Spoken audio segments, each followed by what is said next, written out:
ukiria tuko keitha na nduga kwa heri. Kama ukiria tuko keitha na nduga kwa heri.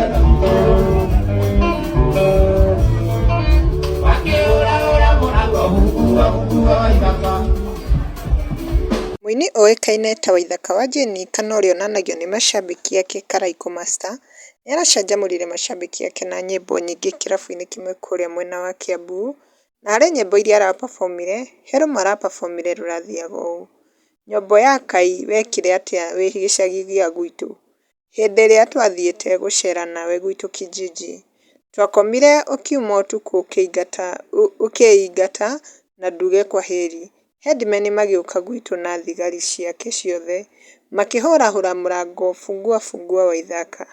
Na rĩu kwĩ macambĩki magĩũkĩte comment section ta Rispa nĩacangĩre akauga wa hiyo nayo ni kali walai, nake James Kariuki nĩacangĩire na love emojis na akauga that song was amazing, I love it.